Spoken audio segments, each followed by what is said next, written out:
Gak cukup sampai di situ, setelah memastikan kepalanya dan badannya terpisah, Cham pun lanjut memotong tubuh Suandat dan memisahkan orang dalam Suandat, lalu membawa semua potongan tersebut ke dapur untuk ia masak. Halo teman-teman semuanya, balik lagi bareng gua. Kali ini kita akan membahas sebuah kasus yang sempat viral di Vietnam, di mana ada seorang pemuda yang memutuskan untuk mengakhiri hidupnya sendiri karena depresi. Tapi alih-alih mengakhiri hidupnya dengan cara yang biasa atau cara normal, ia justru ingin mati dengan cara dieksekusi dalam keadaan klimaks. Penasaran gimana ceritanya? Ini dia. Disclaimer dulu sebelum mulai ke ceritanya, gue mau minta maaf misalkan nanti ada kata-kata yang kurang enak atau kurang nyaman didengar, karena kasus ini jujur sangat gila, sangat aneh lah, pokoknya di luar pikiran lah. Jadi gue mau minta maaf dulu kalau misalkan ada kata-kata yang salah atau kata-kata yang kurang nyaman nanti. Sekarang kita masuk ke ceritanya. Semua berawal dari seorang pria bernama Nguyen Suandat yang lahir pada tanggal 10 Maret 1989. Ia tinggal di sebuah desa di Provinsi Ta Binh, Vietnam. Suandat dikenal sebagai orang yang sangat introvert, bahkan karena saking introvertnya dia sampai tak punya teman sama sekali untuk bermain atau bercerita. Karena hal tersebut, Suandat merasa hidupnya ini terlalu hampa. Ia merasa bahwa orang-orang ini gak ada yang peduli sama dirinya sendiri. Beberapa sumber mengatakan kalau Suandat malu untuk berinteraksi dengan orang karena kondisi ibunya yang sedang mengidap gangguan jiwa. Jadi dia kayak malu gitu loh mau ngobrol. Nanti gue dibully gak ya? Gue diejek gak ya? Gue direndahin gak ya? Sedangkan untuk ayahnya itu sudah meninggal. Jadi dia tuh hidup bener-bener sendirian. Dia bener-bener kesepian. Gak ada seorang pun yang mau atau bisa diajak untuk bercerita, untuk meluangkan keluh kesahnya gitulah. Karena hal tersebut ia pun berpikir untuk mengakhiri hidupnya sendiri karena ia merasa tak ada seorang pun yang mencintainya, dan ia juga merasa kalau dirinya tak layak untuk dicintai. Namun alih-alih bundir dengan cara umum atau cara biasa, ia justru mempunyai fantasi-fantasi gelap atau fantasi gila yang dimana ia hanya ingin mati dengan cara dieksekusi pada saat dirinya klimaks. Semoga kalian paham dengan klimaks yang gue maksud. Ya pokoknya itulah, gue gak bisa jelasin lanjut, ya pokoknya itulah. Nanti juga kalian tahu sepanjang cerita. Akhirnya dia masuk ke banyak forum gelap, dimana salah satunya adalah forum Motherless dengan nama samaran Death Beheading. Di forum tersebut ia menceritakan semua fantasi gilanya.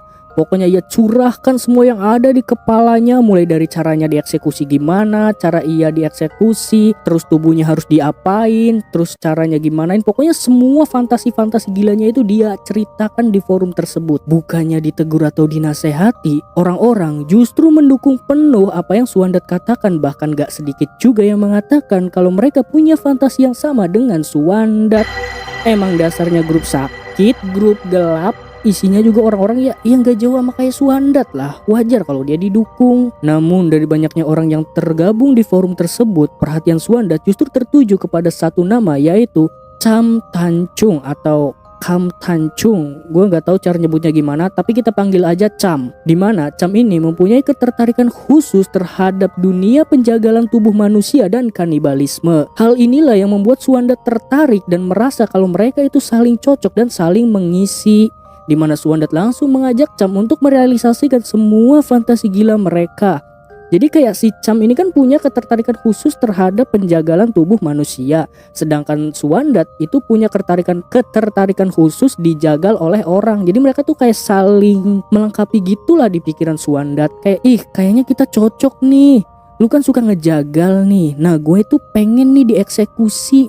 Penasaran nih rasanya dieksekusi. Gimana kalau kita saling memenuhi fantasi kita gitu, dimana gua yang akan jadi bahan eksekusi lu, gitu kata si Suandat. Jadi dia terus ngajak nih si Cham untuk lakukan fantasi gilanya itu. Namun ajakan Suandat justru ditolak oleh Cham, dimana dia penuh banget dengan pertimbangan karena karir dan keluarganya juga lagi bagus, lagi harmonis lah. Jadi dia nggak mau mempertaruhkan keluarga dan karirnya tersebut. Namun Suandat nggak menyerah begitu aja, dimana ia masih terus membujuk dan merayu si Cham. Bahkan Suandat sampai mengirimi foto-foto potongan tubuh manusia dan foto-foto penjagalan manusia dengan tujuan untuk membangkitkan gairah dari Cham. Namun lagi dan lagi karena Cham punya keluarga dan punya karir yang bagus, ia pun tetap menolak ajakan dari Suandat dan ia juga mengatakan kalau dirinya hanya ingin menjadi penikmat aja atau penonton aja tanpa terlibat langsung. Singkat cerita, pada tahun 2022 ketertarikan Cham terhadap dunia penjagalan tubuh manusia itu makin menjadi-jadi, di mana ia sampai memesan mayat manusia untuk ia jagal dan memenuhi hasrat fantasinya tersebut. Semua itu ia curahkan atau ceritakan di forum tersebut dan ia juga mengatakan kalau fantasinya ini belum sepenuhnya terpuasi karena ya ini kan mayat gitu yang kondisinya orang udah meninggal dan dia tuh masih penasaran nih, gimana ya rasanya jagal manusia yang masih hidup? Gimana ya rasanya makan manusia yang masih hidup? Melihat postingan tersebut, Suandat pun langsung gencar-gencar lagi lah dia untuk merayu si Cham. Ia langsung membujuk-bujuk lagi si Cham untuk merealisasikan fantasi gila mereka. Ya udah ayo sama gua aja. Gua masih hidup nih. Katanya lu penasaran buat jagal orang yang masih hidup. Katanya lu penasaran sama daging orang yang masih hidup. Nih gua masih hidup nih. Udah sama gua aja, gitu kali kata si Suandat. Namun lagi dan lagi si Cham menolak ajakan Suandat karena ia tak mau mempertaruhkan keluarga dan karirnya hanya untuk fantasi gelapnya itu. Karena terus ditolak hingga tahun 2024, akhirnya Suandat pun mengeluarkan uang 10 juta dong atau sekitar 6 jutaan rupiah untuk membayar si Cham agar si Cham setuju untuk mengeksekusi dirinya. Emang gila si Suandat, dia rela lo bayar 6 juta buat orang eksekusi dirinya sendiri gitu. Orang gila mana yang kepikiran ngebayar orang buat dieksekusi? Kan biasanya kan orang kalau ngebayar orang tuh biar lolos dari hukuman eksekusi. Lah ini bayar orang buat eksekusi. Gila emang si Suandat. Karena terus dibujuk dan dirayu, bahkan si Suandat ini sampai memohon-mohon loh ke si Cham biar setuju.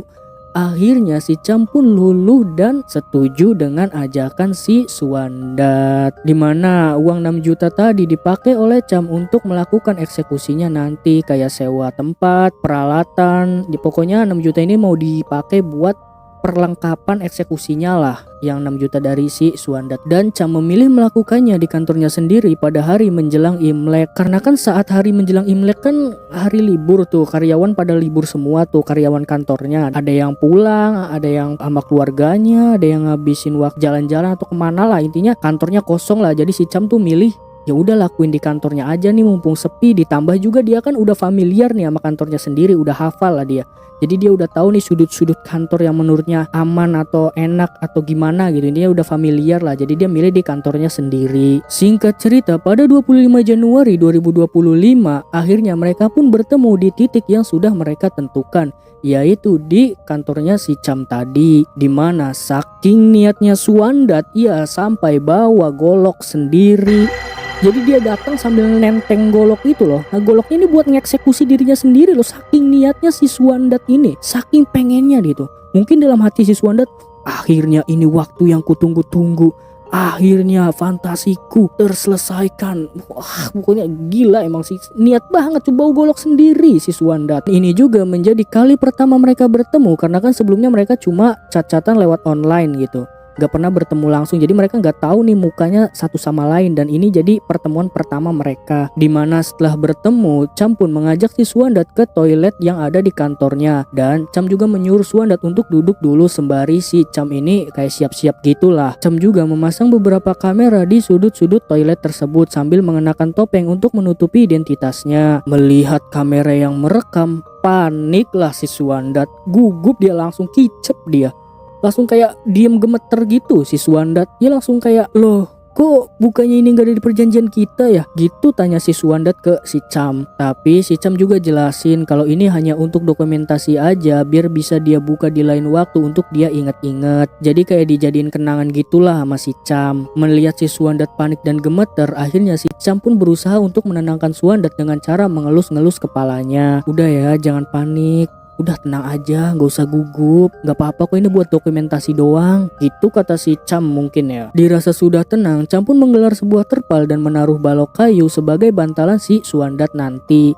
Pokoknya kalau kalian pernah lihat hewan kurban atau orang kurban kayak sapi atau kambing, itu kan kayak digelar terpal gitu kan, buat biar darahnya atau apanya tuh nggak kemana-mana dan gampang dibersihin lah.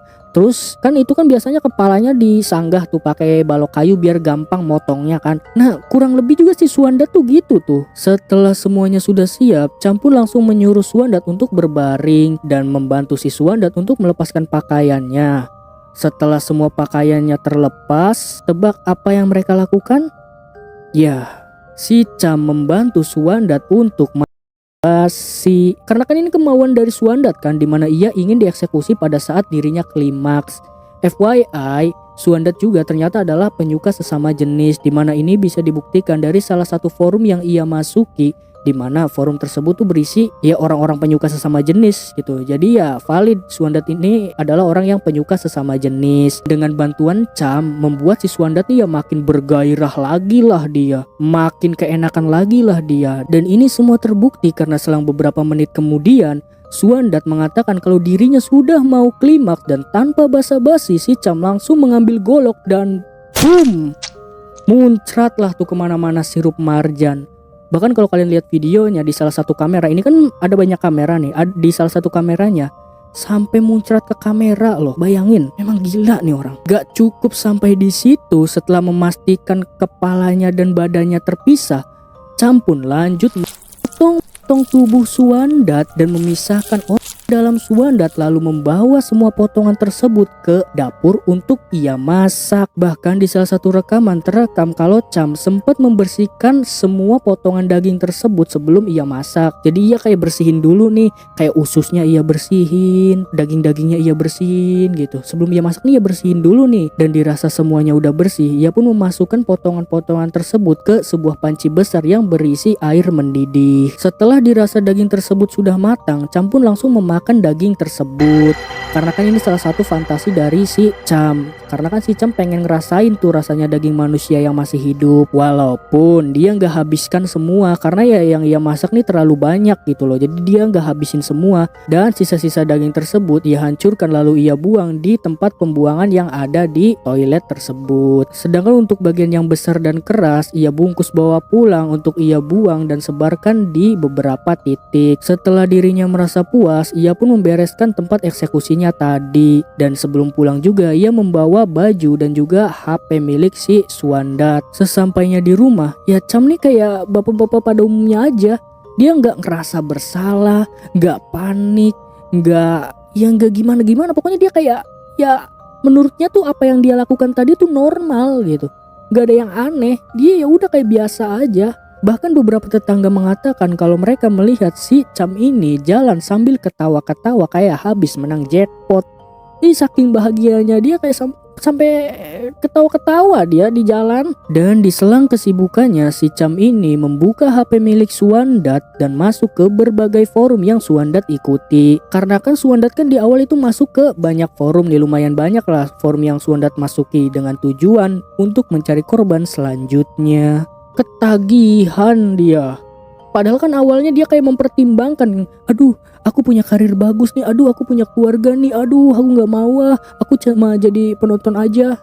Ujung-ujungnya udah nyoba sekali maka tagihan dia. Bahkan ia pernah ngecat salah satu kenalan Suandat dan mengirimi video-video eksekusinya tadi bersama Suandat ke kenalan Suandat tersebut, dengan tujuan untuk mengajak kenalan Suandat tersebut untuk melakukan hal yang sama. Namun video tersebut justru dijual oleh kenalan Suandat ke Telegram dengan harga 10 juta dan menggunakan judul bahasa Cina. Jadi biar orang-orang ngira video ini nih berasal dari Cina nih. Anehnya ada loh orang yang beli. Orang kayak gabut mana yang rela mengeluarkan uang 10 juta cuma buat beli video yang isinya cuma adegan memuakan. Berarti kan ini membuktikan bahwa orang-orang yang punya fetis gila kayak si Cham ini yang suka penjagalan, gak cuma Cham doang dong. Berarti ada banyak dong. Dan bisa jadi orang-orang tersebut itu ada di sekeliling kita. Kita kan gak tahu karena kan mereka ya berperilaku kayak manusia normal aja, kayak manusia biasa. Si Cham juga tetangganya juga kenal ya kayak orang biasa atau sosok ayah yang normal. nggak ada yang aneh. Karena video tersebut menyebar dan terus menyebar, akhirnya video tersebut masuk ke salah satu forum bernama Watch People Die dengan judul The Vietnam Butcher. Loh, kok bisa judulnya The Vietnam Butcher? Bukannya si kenalan Suandat itu ngejual dengan judul bahasa China? Jadi di awal video tersebut mereka kan sempat ngobrol nih, si Suandat sama si Cham kan sempat ngobrol nih. Yang Suandat nanya kok direkam gitu. Nah si Cham kan jelasin, nah pokoknya mereka ngobrol nih pakai bahasa Vietnam. Nah dari situlah akhirnya video itu dinamai The Vietnam Butcher atau penjagal dari Vietnam. Langsung geger lah warga Vietnam. Mereka langsung bertanya-tanya tentang identitas orang yang ada di dalam video tersebut. Video ini pun langsung menjadi bahan perbincangan oleh warga Vietnam. Bahkan ada salah satu komunitas yang bergerak di bidang cyber atau macam hacker gitulah, yang menganalisa data-data dan mencocokkan semua informasi yang mereka punya untuk mencari identitas dari orang yang ada di video tersebut. Entah gimana ceritanya, mereka pun berhasil nge-tracking akun pertama yang ngepost video itu, di mana akun tersebut bernama Dead Beheading. Tentu kalian gak asing dengan nama akun ini ya, karena akun ini milik si Nguyen Suandat. Kan si Cham itu kan sempat buka HP si Suandat dan juga ngajak kenalan Suandat dengan mengirimi video-video eksekusinya tadi. Nah video yang pertama kali itu diupload tuh ke-tracking nih sama komunitas ini. Gue gak tahu gimana caranya, tapi mereka bisa nge-tracking, oh akun ini nih yang pertama kali ngepost nih. Nah akhirnya mereka pun mencari nih informasi pemilik akun Dead Beheading tersebut, dimana ditemukan kalau pemilik akun Dead Beheading adalah Nguyen Suandat. Dan setelah mencocokkan semuanya mulai dari wajah, postur dan lainnya, akhirnya mereka menemukan salah satu identitas orang yang ada di dalam video tersebut yang bernama Nguyen Suandat. Tapi mereka masih penasaran nih, siapa orang yang ada di balik topeng tersebut?